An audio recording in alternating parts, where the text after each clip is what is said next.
nagdurusa. Ang aking gagawin ay tawagan ko siya, si Jesus, kung kailan kailangan siya. Palagi naroon at karamay siya, si Jesus, kapag hindi ko na makaya, sa Kanya lang ako aasa.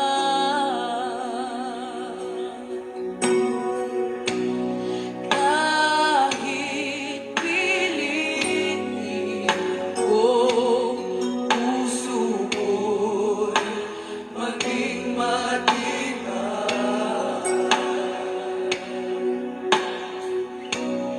Ang kabiguan ay dumarating sa aming buhay. Kung ako'y naroon na at nagdurusa, ang aking gagawin ay tawagan ko siya, si Jesus, kung kailan kailangan siya. Palagi naroon at karamay siya, si Jesus, kapag hindi ko na makaya, sa Kanya lang ako aasa. Si Jesus, kung kailan kailangan siya, siya'y palagi naroon at karamay. Si Jesus, kapag hindi ko na makaya, sa Kanya lang ako aasa.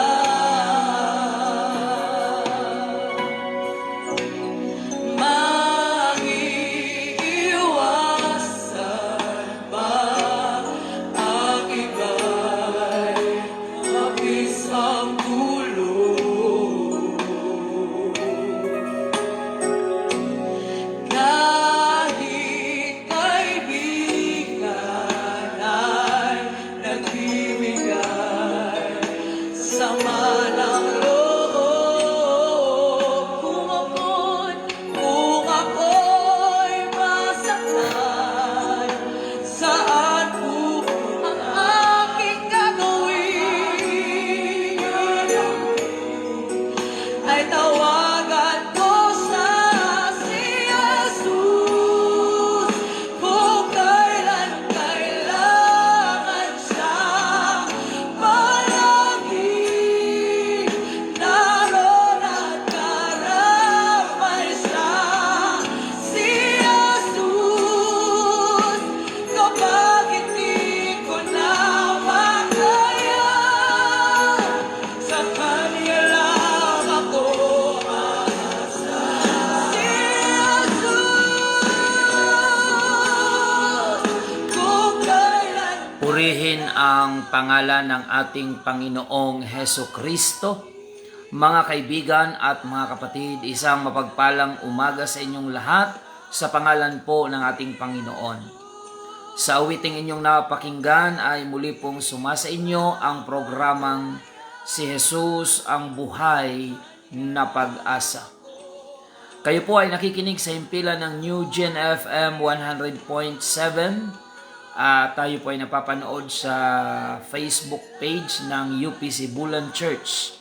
Ito po ang inyong lingkod, Pastor Randy Rosare ng United Pentecostal Church Bulan, na bumabati po sa inyo at nag-aanyaya na sa loob ng isang oras ay muli po tayong magsama-sama sa pag-aaral po ng salita ng Diyos.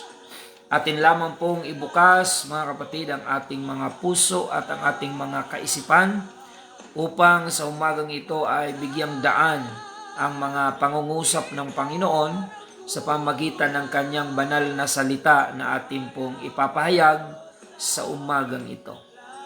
Welcome to our program, Si Jesus ang Buhay na Pag-asa. Ang programang ito ay hatid po sa inyo ng United Pentecostal Church Bulan na araw-araw po nating napapakinggan dito po sa himpilan ng New Gen FM 100.7 alas 5 hanggang alas 6 ng umaga. Sumayin niyo po mga kapatid at mga kababayan ang kapayapaan ng ating pong Panginoon sa anumang sitwasyon na ating pinagdadaanan sa buhay, mga challenges, mga trials, or anumang situation sa buhay natin. Dalangin po namin sa Diyos na kayo po ay samahan at pagtagumpayin po ng ating Panginoon. At good morning sa ating mga kapatiran sa tatlong congregation na ating pinangangasiwaan sa tulong ng ating Panginoon dito po sa Bayan ng Bulan. Good morning sa ating congregation dyan sa UPC Magsaysay Bulan. Pagpalain po kayo ng Panginoon. At maging ang ating congregation dyan sa Santa Remedios UPC Church Bulan. Pagpalain po kayo ng Panginoon. At maging ang ating congregation dito po sa UPC Iquirino Bulan. Sumayin niyo po ang kapayapaan at ang kagalakan sa paglilingkod sa ating pong Panginoon.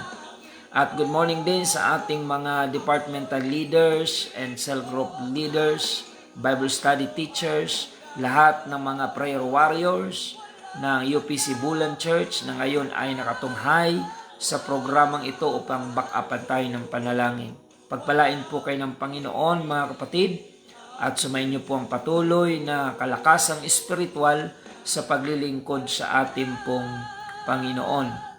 At good morning din sa ating mga online viewers mga kapatid. Praise the Lord. Lahat ng mga nakasubaybay lagi sa atin sa Facebook Live, saan man po kayong lugar naroon, sumayin niyo po ang pagpapala ng ating Panginoon. Thank you for sharing our daily program sa inyo pong mga Facebook friends and family members. Ang ilan ay talagang nag-i-invite ng mga viewers upang mapanood ang ating Facebook Live. Ang ilan naman ay sinishare ito.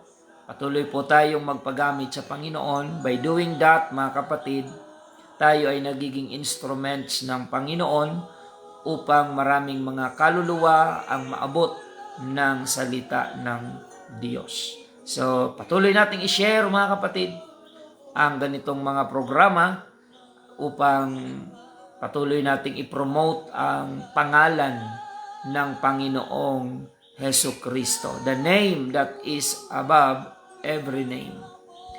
Sa mga nais naman pong magpaabot ng inyong mga mensahe, maaaring yan ay prayer request o di kaya mga testimonies kung paano nagiging pagpapala sa inyo ang programang ito.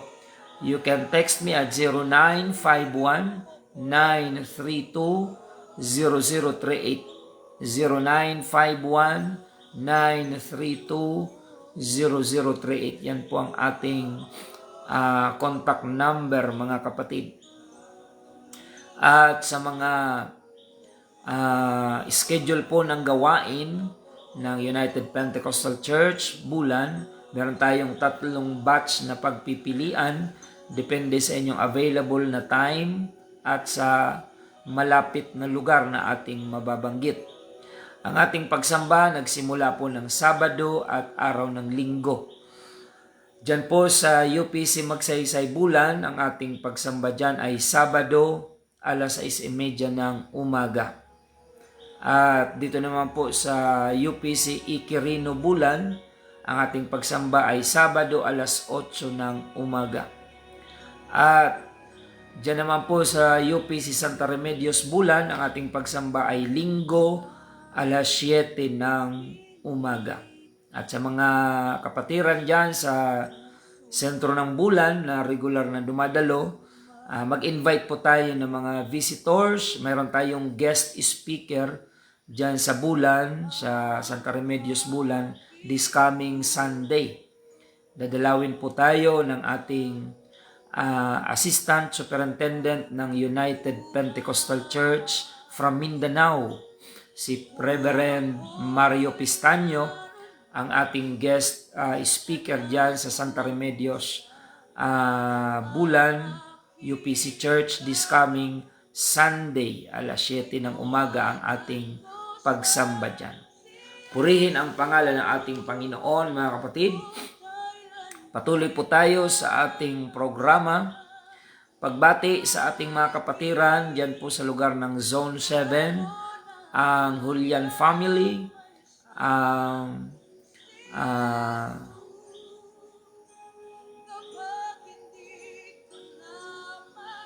Ritoma family, ayan, ang Baron family, Histiada family, ayan, lahat ng mga kapatiran dyan, pagpalain kayo ng Panginoon. Maging dyan sa JP Laurel, ang ating mga kapatiran, ang Mustolis family, ay kinatatay Arnold, ipagkaloob po sa inyo tay ang kagalingan. Pinag-pray po namin kayo sa prayer meeting.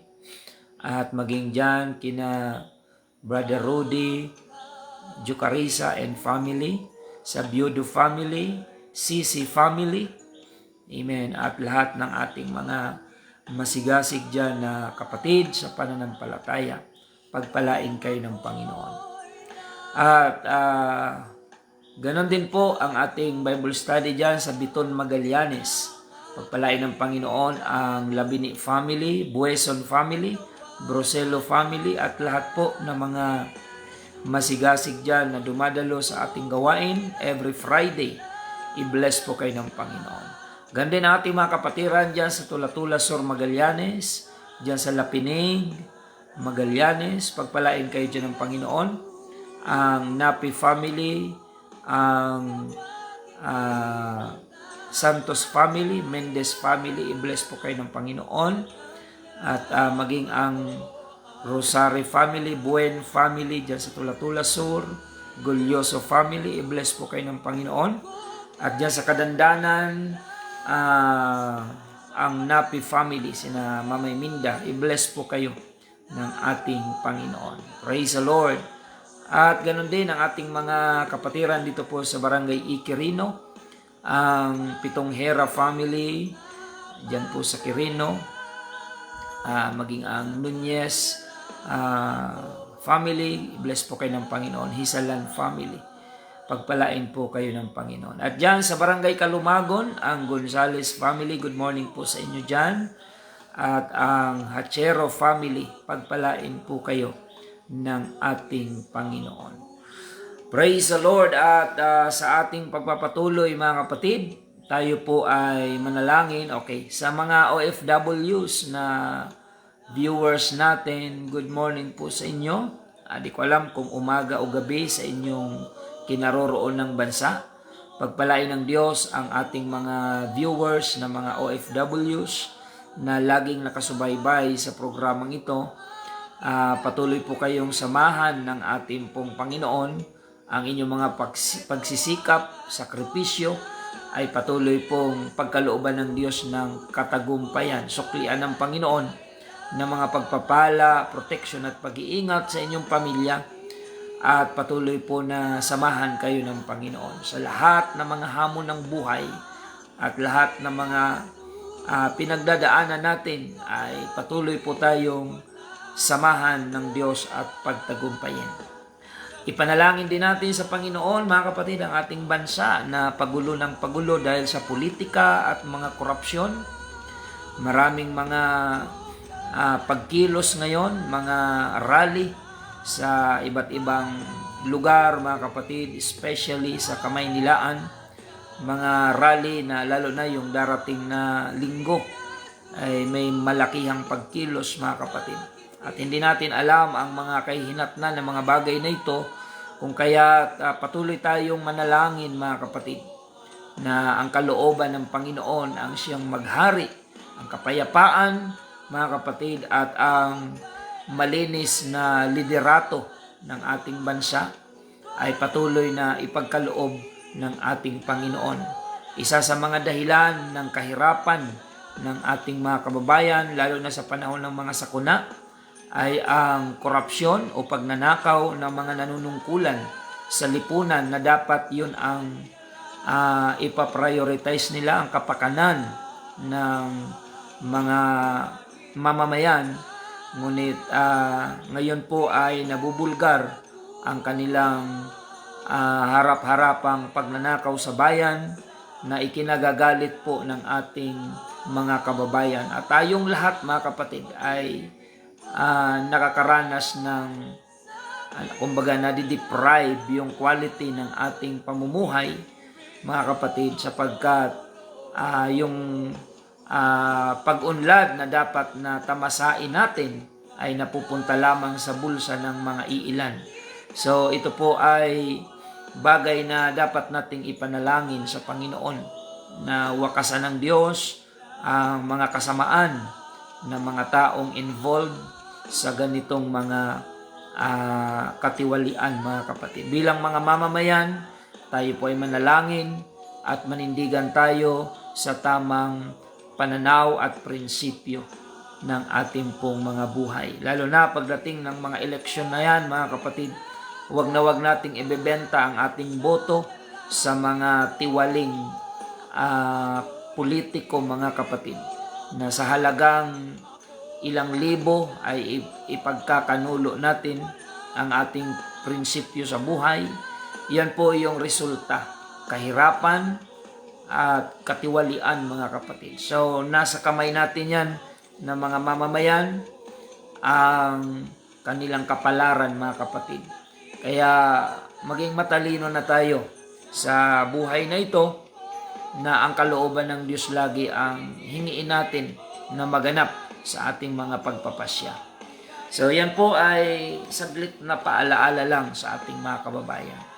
Ngayon po ay manalangin po tayo sa Panginoon upang hilingin po natin ang patnubay ng Diyos sa pag-aaral po natin ng Kanyang banal na salita. Hingin natin ang basbas ng ating Panginoon mga kapatid, upang sa pagtalakay natin ng Kanyang salita, patuloy ang pangungusap ng Panginoon sa bawat isa sa atin. Purihin ang Diyos mga kapatid.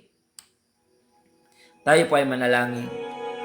Panginoong Hesus, kami po ay lumalapit sa iyong harapan sa umagang ito. Nagpapasalamat sa iyong kabutihan, katapatan sa aming pong mga buhay.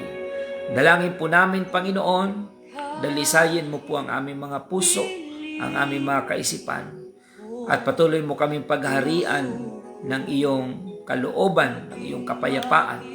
Panginoon, dalangin po namin ang aming bansang Pilipinas, na ngayon ay nababalot ng napakaraming kontrobersya dahil sa mga katiwalian, pagnanakaw sa bayan ng mismong mga pinagkatiwalaan sana ng aming mga kababayan. Panginoon, ikaw po ang patuloy na mag-intervene, ikaw po ang patuloy na kumilos, ang kawalan ng pagmamalasakit ng mga nanunungkulan, hindi man lahat, ngunit karamihan, ay iyong pong wakasan, Panginoon, upang yung aming mga kababayan ay hindi ma-deprive yung quality ng dapat maging buhay. Panginoon, ikaw po ang patuloy na kumilos. At maging sa spiritual side naman ng buhay ng aming mga kababayan, patuloy mong gawing aware ang aming mga kababayan spiritually. Na sa panahon na pagulo ng pagulo ang aming kapaligiran, ay makita namin ang kahalagahan ng iyong salita. Sapagkat ang mundong ito ay pasama ng pasama. Kung kaya't sinabi mo that this world is not our home, we are just passing through. Our citizenship is in heaven. Meron kang lugar na inihahanda para sa iyong mga anak na tapat na naglilingkod sa iyo. Kaya tulungan mo kami, Panginoon, kasama ng aming mga kababayan, na magpursigi sa paglilingkod sa iyo. Despite kung anuman ang mga pinagdadaanan namin sa buhay, patuloy naming maging prioridad ang mga bagay na spiritual. Mangusap ka, Panginoon. Doon sa mga may taglay na karamdaman, ipagkaloob mo po ang kagalingan. We pray for healing para kay Sister Maricar Quintano habang siya ay nasa Masbate, nakaranas ng high blood. Panginoon, ibalik mo po yung kanyang pisikal na kalusugan at maging yung kanyang memorya, Panginoon, dahil nabalitaan namin hindi siya nakaka-recognize ng tao o mga kakilala. Patuloy mong ipagkaloob sa kanya ang complete healing and recovery. By the power of your name, Jesus Christ, we declare miracle upon her life. In Jesus' name. At dalangin din namin ang kagalingan para kay Nanay Teresa Abuela, ang mama ni Brother Erwin. Pagkalooban mo po ng milagro at kagalingan ang kanyang buhay. In the name of our Lord Jesus Christ. Igawad mo sa kanya ang himala at kalakasan at bigyan mo siya ng pagkakataon na makapaglingkod sa iyo. And we pray all prayer requests na aming nare-receive sa page na ito ng UPC Bulan Church. Patuloy mong pagpalain, Panginoon. Maraming salamat po, Diyos. Sa iyo lamang papuri, pagpalain mo ang iyong banal na salita na aming ipapahayag ngayong umaga. Mangusap ka po sa puso ng aming mga kababayan, isipan, at patuloy mong akayin ang aming mga taga-subaybay patungo sa iyong katuwiran at kabanalan sa ikapagtatamo ng kaligtasan. Salamat, Panginoon, purihin ka. In Jesus' name we pray. Amen and amen. Ay tawagan mo sa si Jesus kung kailan kailangan siya palagi naroon at karamay siya si Jesus. Patuloy po tayo, mga kapatid, sa programang Si Jesus ang Buhay na Pag-asa. At patuloy nating i-share ang ating pong episode ngayong umaga. Sa lahat ng mga viewers, i-bless po kayo lahat ng ating pong Panginoon. Thank you for always giving your time to watch our program. At ang inyong mga panalangin ay mahalaga upang ang programang ito ay patuloy po na kasangkapanin ng Diyos, mga kapatid, sa ikaliligtas ng marami nating mga kababayan. So by this time, mga kapatid, buksan natin ang ating banal na kasulatan. Tayo po ay mag-aral ng salita ng Diyos. In the book of 1 Corinthians chapter 15 verse 57, ganito po ang ating mababasa. But thanks be to God which giveth us the victory through our Lord Jesus Christ. Therefore, my beloved brethren, be ye steadfast, unmovable, always abounding in the work of the Lord. For as much as ye know that your labor is not in vain in the Lord. Datapwat salamat sa Diyos na nagbibigay sa atin ng pagtatagumpay sa pamamagitan ng ating Panginoong Hesukristo. Kaya nga, mga kapatid kong minamahal, kayo'y magsitatag, huwag makilos, na laging sumasagana sa gawa ng Panginoon. Yamang nalalaman ninyo na hindi walang kabuluhan ang inyong gawa sa Panginoon. Pagpalain ng Diyos ang kanyang salita, mga kapatid. Itong binasa natin ay encouragement ni Apostol Pablo sa lahat ng mga mananampalataya ni Kristo. Ibig sabihin, mga followers of Jesus Christ, believers and followers of our Lord Jesus Christ. Encouragement mula sa isang taong nakaranas ng matinding kapighatian, hindi dahil sa kung ano paman, kundi dahil sa paglilingkod sa Panginoon. Si Apostol Pablo ay may authority, may karapatan na magsalita ng mga bagay na ito. May karapatan siyang mag-rebuke, mag-encourage, at mangaral. Sapagkat una, siya ay alagad ng Panginoon. Pangalawa, naranasan niya lahat ng mga kapighatian. Kung kaya meron siyang authority na mag-encourage sa mga nasa kapighatian. Naranasan niya ang lahat ng bagay dahil sa paglilingkod sa Panginoon. From being persecutor, Apostle Paul became persecuted and martyr for the sake of his faith and commitment to our Lord Jesus Christ. Kaya naman sa mga panahon na tayo ay may mga panlulupaypay, kung ating babasahin ang mga sulat ni Apostol Pablo sa kanyang epistles, mga kapatid, punong-puno ito ng encouragement.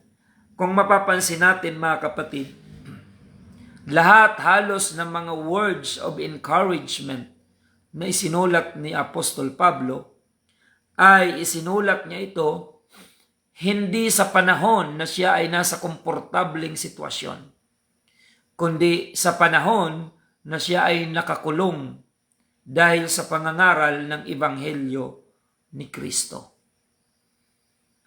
Siya po ay ibinilanggo dahil po sa pangangaral ng salita ng Diyos. However, even inside of prison, mga kapatid, he wrote many words of encouragement to the believers of Jesus Christ outside the prison. So, parang hindi pangkaraniwan na ikaw na nakakulong, na supposed to be ikaw ang depressed, supposed to be ikaw yung na lulumbay, pero ang isinulat ni Pablo ay pawang kalakasan, encouragement, reminders sa mga mananampalatayang hindi naman nakabilanggo. Sinabi niya, mga kapatid, sa Philippians 1:21, "For to me to live is Christ, and to die is gain." Kailan niya ito sinabi? Hindi sa panahon na siya ay nasa comfort zone, kundi sa panahon na siya ay nasa underground dungeon na nakakulong dahil sa pangaral ng salita ng Diyos. So mga kapatid, ang pag-aralan natin ngayon ay kung paano natin may pagpapatuloy, may tataguyod yung tinatawag na spiritual perseverance. Spiritual na pagsusumikap, pagpupursigi. Dahil tayong mga mananampalataya, mga kapatid, kung ipapamuhay natin ang Kristiyanong pamumuhay, we go against the flow of this world. Tayo ay sumasalungat sa agos ng sanlibutan. Alam naman natin, pag sinabing agos or anod ng mundo, mas madali yung magpatianod ka na lang sa kung ano ang flow ng sanlibutan kumpara sa ikaw ay sasalungat. At sa pagsalungat sa agos ng mundo, we need somebody na kakapitan natin. Walang iba kundi ang ating Panginoon. At dagdag dyan yung mga encouragement ng ating mga kapwa mananampalataya, encouragement ng ating mga leaders to continue our perseverance, mga kapatid, in serving the Lord despite of hindrances, trials, opposition, mga kapatid. We need to fight a good fight of faith. Now, to make this message simple, we should understand the two sides of life. Mga kapatid, physical, unang-una.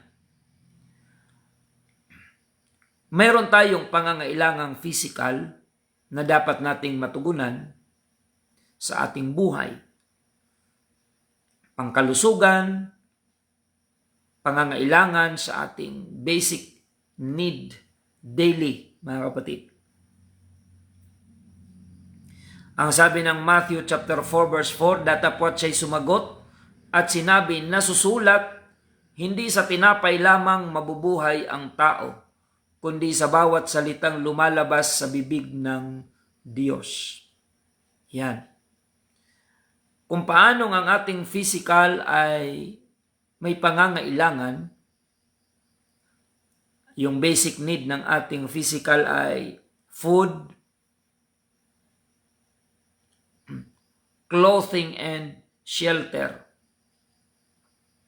Pagkain, tirahan, pananamit.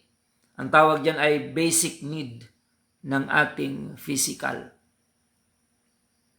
Na kapag pinabayaan natin yung tatlong basic need na yan, hindi tayo magiging komportable sa buhay na ito. Subalit ang paalaala ng Panginoon, huwag lang puro physical ang ating titingnang nangangailangan. Amen. Sapagkat ang sabi ng Panginoon, man shall not live by bread alone. May dalawang side yung buhay natin. Physical and spiritual. So, speaking of physical need, kailangan natin ang mga bagay-bagay, kaya tayo nagtatrabaho, kaya tayo naghahanap buhay to provide our daily need, especially for our family, mga kapatid. Subalit, nagpapaalaala ang Panginoon na ang ating physical ay temporary lang. Ang ating katawan, ang tawag dito ay katawang lupa. Ibig sabihin hanggang lupa lang to. Ang mapupunta sa langit ay hindi yung ating katawan, kundi ang ating kaluluwa. At ito naman ay spiritual side naman ng ating buhay. Kaya dapat balanse po tayo. Kung gaano ka kasipag sa paghahanap buhay, hindi masama yan.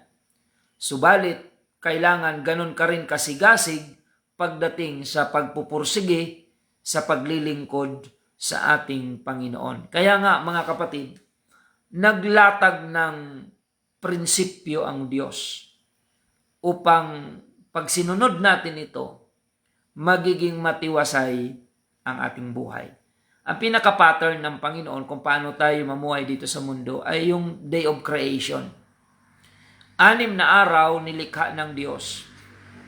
Ang lahat ng bagay, heaven and earth, yung mga bagay-bagay dito sa mundo, mga pangangailangan ng tao, pati ang tao, nilikha ng Diyos ay 6 na araw. From day 1 to day 6, nagtrabaho ang Diyos sa creation. At mapapansin nyo na sa 7 araw, ang Diyos ay nagpahinga. Diyos na yon, nagpahinga. How much more tayong mga tao? Paalala, marami tayong mga kababayan na pati ang araw ng pagsamba, araw ng linggo, na dapat tayo ay nasa loob ng panambahan upang pasalamatan ang Diyos sa buong isang linggong pag-iingat at pagpapala. Pero nasaan ang marami sa ating mga kababayan? Kahit sa mga companies, ang araw ng linggo kapag pumasok ka, double pay. Ibig sabihin, naging temptation patuloy sa mga tao yung double pay pag araw ng linggo sa mga companies, hindi man lahat, mga kapatid, upang huwag bigyan ng panahon ang Panginoon. Sapagkat ang araw ng linggo ay araw ng pagpapasalamat at pagpupuri, pananalangin sa Diyos, sapagkat ang buhay na taglay natin ay sa Kanya nanggaling. Mga kapatid, kalabisan ba na yung araw ng linggo ay ibigay natin sa Diyos?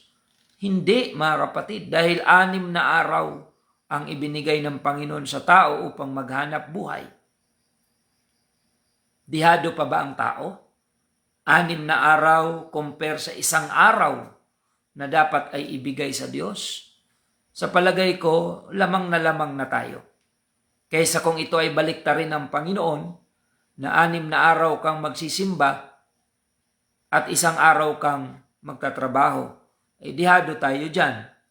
Pero sa ibinigay ng Panginoon na example sa creation, 6 na araw, malaya tayong gawin ang ating mga responsibility. Pero yung 7 araw, hindi nga buong araw sa ngayon eh. Ilang oras lang naman tayo sa loob ng simbahan, mga kapatid. Sa ibang relihiyon, 1 oras lang eh. Pero hindi pa magawa. Sa Pentecostal ay umaabot tayo ng 3 hours ang ating pagsamba. Ang ibang relihiyon ay di oras, mga kapatid. 1 oras lang, labas na sila. Samantalang ang buong 1 araw na yon, araw ng linggo, pagsamba, ay dapat ay sa Panginoon. Alam nyo sa Old Testament, mga kapatid, ang batas ni Moises sa panahon ng Old Testament, ang sino mang mahuli na nagtatrabaho ng araw ng Sabat ay babatuhin ng buong bayan hanggang sa mamatay. Kung i-implement yun ngayon, siguro mauubusan ng bato sa kalsada, mga kapatid. Kung ang lahat ng hindi nagpapahalaga sa utos ng Panginoon tuwing araw ng linggo o pagsamba ay itutulad natin sa Old Testament, lahat ng hindi nagsisimba ay babatuhin, siguro lahat na ngayon may bukol, mga kapatid. At hindi lang bukol, sabi sa Old Testament, babatuhin hanggang sa mamatay. Napakapalad natin sa panahon ngayon ng grace dispensation na kahit 1 taon kang hindi nagsimba, pagbalik mo sa church, sabik sa iyo yung mga kapatiran. Pero sa Old Testament time, mga kapatid, 1 araw ka lang hindi sasamba. Lahat ng mamamayan ay pupunta sa iyo upang ikaw ay batuhin at hanggang sa ikaw ay mamatay. At walang kaso yung mga gagawa niyan dahil utos yun sa Old Testament. What if ang ganong practice ay implement natin ngayon? Siguro, mga kapatid, lahat tayo ay mababato dahil guilty tayo sa pagsuway sa ganong kautusan ng Panginoon. But thanks be to God, we are now under grace dispensation. Kaya lang, abusado naman ang marami. Yun naman ang problema. Pag masyadong maluwag, ay umaabuso naman yung mga tao. Pero nakikita natin yung epekto. Ano ba ang magandang epekto sa tao kapag sumusunod tayo sa Panginoon? Kapayapaan, katiwasayan, kagalakan, mga kapatid, katuwiran ng Panginoon. At higit sa lahat, sa kanyang pagbabalik, tayo ay may katiyakan sa buhay na walang hanggan. Huwag nating ipagdamot sa Diyos ang araw ng pagsamba. Hindi po kalabisan na yung 6 na araw nagtatrabaho ka, pero yung 7 araw sasamba ka sa Diyos. Makatuwiran po ba yun? Yes. Mga kapatid, lamang na tayo doon. Kumpara sa kung baliktarin ng Panginoon yung kanyang kautusan, ay mas mahirapan tayong sundin. So, the Bible is reminding us that man shall not live by bread alone. Yes, we need bread. We need material things for our physical body. Pero higit sa lahat, we need the Word of God. Sapagkat meron tayong spiritual side ng buhay na ito. So, yung physical ay may hangganan, tumatanda yan, nagkakasakit, namamatay. Kaya, kung puro pampisikal lang ang inatupag mo dito sa mundo, kawawa ang iyong kaluluwa pag natapos na ang iyong physical na buhay. Kaya sabi ng Panginoon, mag-impok tayo ng mga kayamanang makalangit. Ano yun? Hindi po yun salapi, kundi pagsunod sa Diyos. Pananampalataya pagtupad sa kalooban ng Panginoon. Alam niyo po, gaano man kaganda ng ating dahilan na hindi tayo nakakasimba, gaano man yung kaganda, kasi maraming mga tao magagaling talagang gumawa ng dahilan, mga kapatid. Kahit gaano kaganda ng kamada ng iyong paliwanag for not attending the church, kahit nakumbinsi mo na lahat ng kausap mo sa ganda ng iyong dahilan bakit hindi ka nakadalo sa church, ikaw pa rin ang lugi. Parang kanyan, yung estudyante na nag-absent, gumawa ng excuse letter. At granted naman ng teacher yung kanyang excuse letter. Pero ang tanong, may nawala ba doon sa umabsent? Pastor, pag excuse naman siya, okay lang yun. Pero mga kapatid, hindi totoong okay yun. Kasi pagdating sa pag-aaral, kahit excuse ka sa klase, pero hindi mo nasubaybayan yung lesson. Kaya, ang suma total nito, kahit excuse ka man sa klase, pero lugi ka. Kumpara doon sa mga present sa klase. Ganon din sa church. Maaari tayong gumawa ng mga excuses for not attending the church. But we cannot deny the reality na tayo ang nalulugi.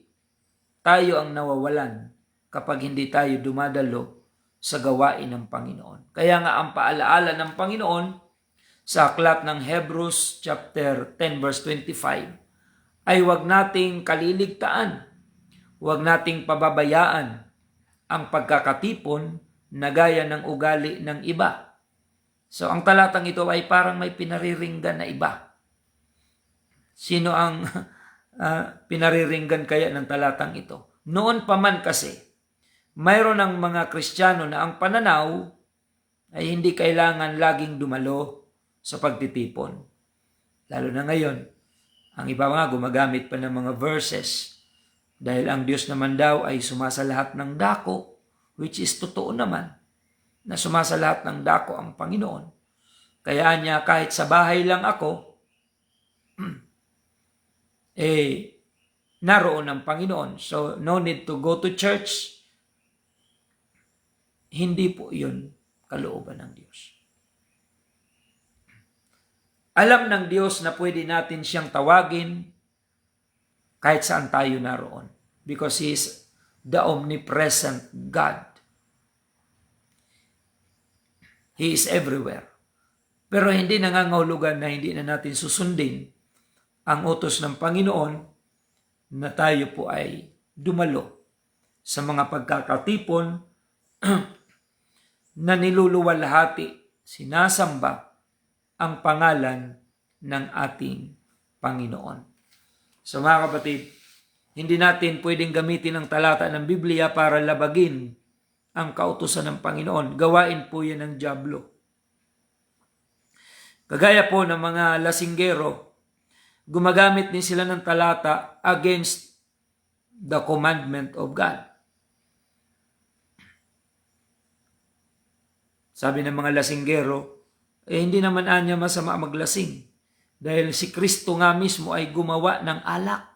Aba, mga kapatid, may bersikulo pang alam. Alam nyo ba na gawain niya ng dyablo? Yung gagamit ng talata para salungatin yung utos ng Panginoon. Trabaho ng demonyo yan, mga kapatid.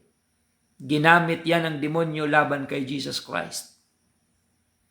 Dito sa Mateo 4:3, sinabi ng dyablo kay Jesus Christ, kung ikaw ang anak ng Diyos, gawin mong tinapay ang bato. In the following verses, mga kapatid, kung ikaw ang anak ng Diyos, magpatihulog ka sapagkat nasusulat.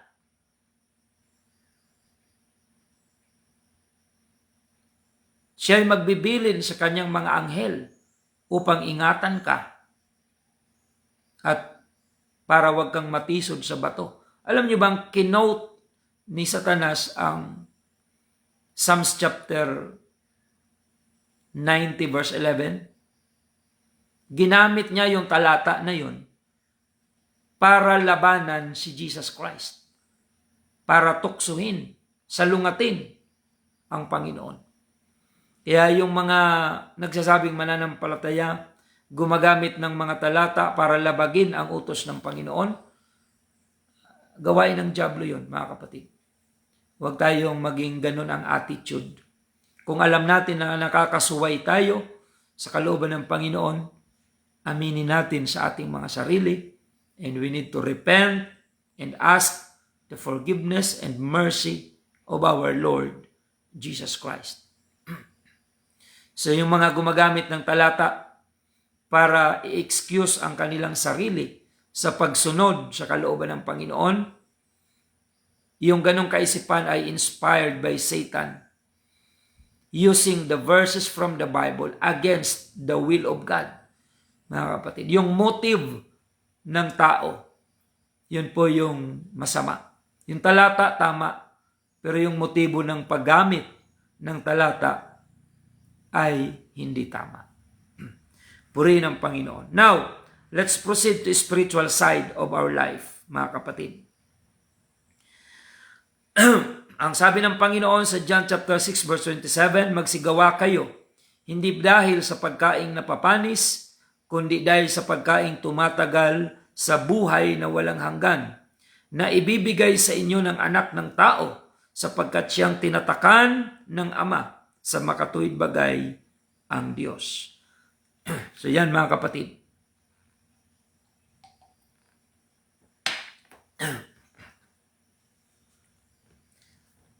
Kung gaano tayo kasigasig sa mga pagsisikap sa buhay na ito, materially, dapat taasan pa natin yung ating pagsusumikap para sa spiritual na buhay. Dahil ang ating pampisikal, gaano man tayo nagsikap, hanggang lupa lang yan.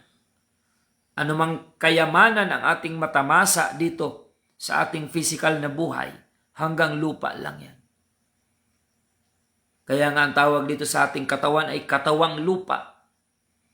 Subalit ang ating kaluluwa ay dapat nating paghandaan ng lugar na dapat marating natin, mga kapatid.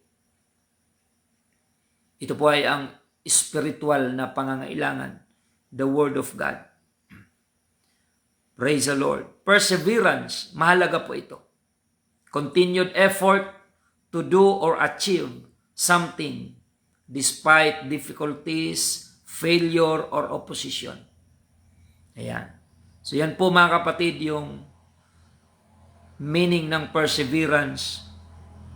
Tuloy-tuloy na pag-e-effort upang ma-achieve ang isang bagay sa kabila ng kahirapan, kabiguan, at mga hadlang. Ayan. So, mag-persevere tayo mga kapatid. Magsumikap. Sabi ng 2 Timothy chapter 2 verse 15, pagsikapan mong humarap na subok sa Diyos, manggagawang walang anumang ikahihiya na gumagamit na matuwid ng salita ng katotohanan. Study to show thyself approved unto God, a workman that needeth not to be ashamed, rightly dividing the word of truth. So yan po mga kapatid. Sabi ni Pablo, Philippians chapter 3 verse 14, nagtutumulin ako sa hangganan sa gantimpala ng dakilang pagkatawag ng Diyos na kay Kristo Jesus. Ayan. Si Pablo nagsusumikap siya. Alang-alang doon sa gantimpalang ipinangako ng Panginoon. Kaya huwag tayong manlupaypay mga kapatid.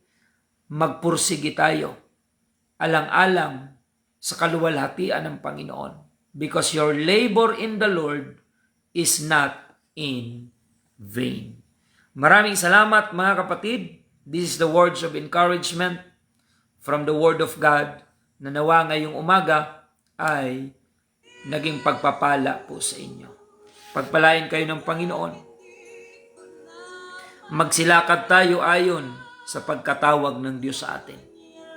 Anumang mga hadlang ating i-overcome, mga kapatid. Patuloy po na ipasakop natin sa Diyos ang ating mga kalooban, ang ating buhay, at patuloy po tayong samahan ng Panginoon na magtagumpay sa larangan ng paglilingkod sa Diyos, sa spiritual side ng ating pong mga buhay. Pagpalain po kayo ng Panginoon, mga kapatid, at tayo po ay manalangin sa ating pansamantalang pagtatapos sa umagang ito. Panginoon, maraming salamat po, Panginoong Hesukristo, sa lahat ng mga salita mong nagpapaalaala sa aming mga kapatid kung paanong kami ay dapat maglingkod sa iyo. Maraming mga oposisyon sa mundong ito sa paglilingkod at pagsunod sa iyong kalooban. And many times, ang aming kaaway ay hindi naman iba, kundi ang aming mga sarili. Tulungan mo kami, Panginoon, to overcome ourselves. Sapagkat sinabi ni Apostol Pablo na kung kailan gusto kong gumawa ng mabuti, ang masama ang aking nagagawa. Yung aming flesh, ang aming pong kalaban, kadalasan, upang hindi magawa ang iyong kalooban. Tulungan mo kami magpursige sa pananampalataya at hindi magpapabaya sapagkat alam namin, Panginoon, na sa panahon ngayon ay mas malapit na ang iyong pagbabalik. Tulungan mo po ang aming mga taga-subaybay, yung mga hindi pa nakakakilala at naglilingkod sa iyo. Tawagin mo po sila sa isang banal na pagtawag para sa pagtamo ng kaligtasan. Gamitin mo po ang programang ito, Panginoon, upang maraming mga kaluluwa ang makarealize ng kahalagahan ng paglilingkod sa iyo. Kung may mga backslider man na nakikinig ngayong umaga, help them, Lord, to realize the importance of doing your will despite of all trials, hindrances, and obstacles. Na ma-overcome namin ang lahat ng aming mga kinakaharap na oposisyon bilang mga mananampalataya. At kami ay magtatagumpay sa tulong at biyaya mo sa pamagitan ng kalakasan na ipinagkakaloob ng iyong presensya. Ang tagumpay ay aming matatamo. Maraming salamat, Panginoon. Yung mga may taglay na karamdaman, nawa ito ay magsilbing paalaala sa kanila na habang kami malakas pa, ay ikaw ay aming piliing paglingkuran para sa kapakanan ng aming mga kaluluwa. Maraming salamat, Panginoon. Bless our listeners on air and our viewers online. At sa pamagitan ng kanilang pagsubaybay, palalakasin mo ang kanilang pananampalataya at ang iyong kalooban ay patuloy nilang paghariin sa kanilang buhay. Maraming salamat, Panginoon. Sa iyo lamang ang papuri at pagsamba. In the name of our Lord Jesus Christ we pray. Amen and amen.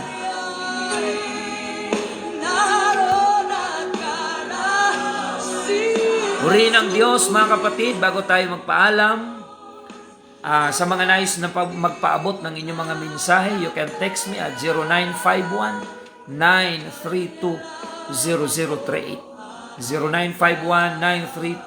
0951-932-0038. Paki-share lang, mga kapatid. Kung meron tayong 100 na viewers ngayon, mula kanina, kung lahat ng nanood ay i-share po ito sa kanilang mga Facebook account, mga Facebook friends, mga kapatid. Maging kasangkapan kayo ng Panginoon to encourage others, mga kapatid. Pagpalain kayo ng Panginoon at sa darating na Sabado at Linggo, ang ating mga pagsamba ay pinag-aanyaya po namin sa inyo. Diyan sa UPC Magsaysay Bulan, ang ating pagsamba ay Sabado alas 6:30 ng umaga. At dito naman po sa UPC Iquirino Bulan, Sabado alas 8 ng umaga. At sa darating na linggo, Alas 7 ng umaga dyan sa UPC Santa Remedios, Bulan. And we have guest speaker this coming Sunday dyan sa Santa Remedios. Dadalaw po sa atin ang ating Assistant Superintendent ng United Pentecostal Church, Philippines, from Mindanao, si Reverend Mario Pistaño, ang ating guest speaker this coming Sunday. Purihin ang Panginoon mga kapatid, pagpalain po kayo ng Diyos. Ito po ang inyong lingkod, Pastor Randy Rosare ng United Pentecostal Church, Bulan.